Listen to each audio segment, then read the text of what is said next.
MMAViking.com, Sherdog.com here with Alexander Gustafsson. First wanted to talk to you about your pro debut. We had the pleasure of talking to Saku Heikkila, who just won his third fight in a row, and one of the films that went video was your first pro fight a few months ago. What do you remember from that first battle that you had? Well, I just remember I was very nervous for that fight. It was my debut, and from the fight I don't actually remember that much. It was just like a fight. We just went forth and back, and I won it then. So. Yeah, it was an unusual fight, I think, for the people watching, because you knocked him down, and then I guess it was old Shudo rules, so they let him stand back up, and he was wobbling on his feet, and you went back after him.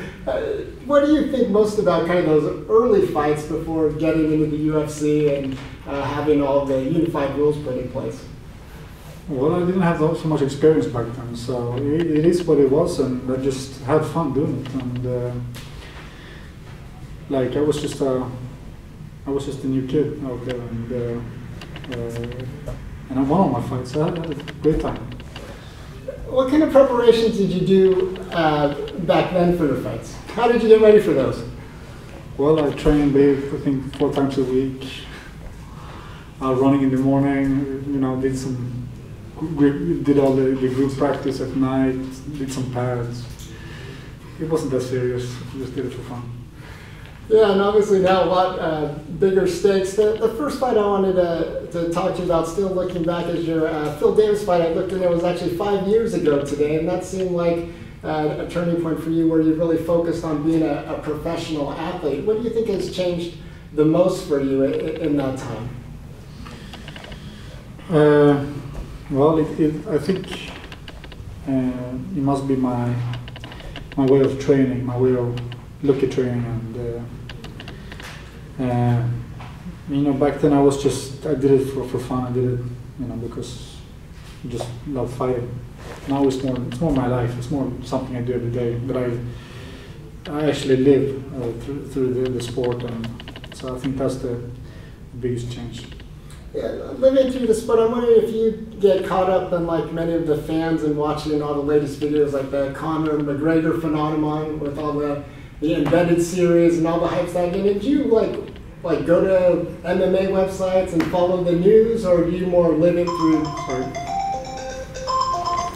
through doing it? No, actually, when you actually do the sport and do it every day, and so many hours a day, and so many hours in a week, it's just like, I don't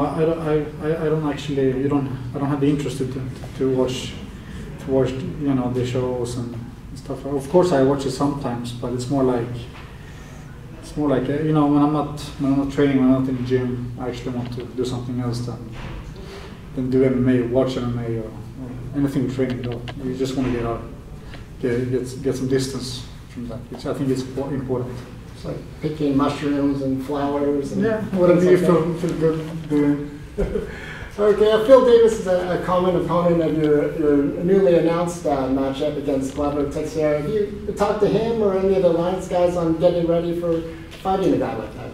Yeah, we have steady contact with the Team Alliance and all the guys there, and the head coach Eric Delfiero, and so we changed ideas, and we talk about upcoming fights, tactics, and stuff like that. So it feels good. I started my camp, and I'm going to start it here at All Stars Training Center, and I'll probably be here for a while, and let's see what happens. Let's see if we go over there, or if we stay here, or let's see what happens. I think Dana White mentioned a couple months ago that he already had a matchup in mind for you. Was he talking to you about a matchup back then? Was this fight on the table, or other fights in the works back then? No, I don't know actually. I don't know what they had planned for me back then. So I just know that I'm fighting Glover now. Last question for you. Do you see him being much of a different opponent than Anthony Johnson? Both seem like big strikers and not really the wrestling foundation as part of their base. Well, I would say Anthony is a little bit more explosive than Glover. Glover, I think he hits at least, or not, if not harder than Anthony. but doesn't have that quickness in his punches, and he pressures a lot. But he has also good wrestling, Glover. So it's an opponent that I really have to be prepared for. So, it'll be a great matchup. Well, good luck to you on June 20th, and thanks for your time. Thank you.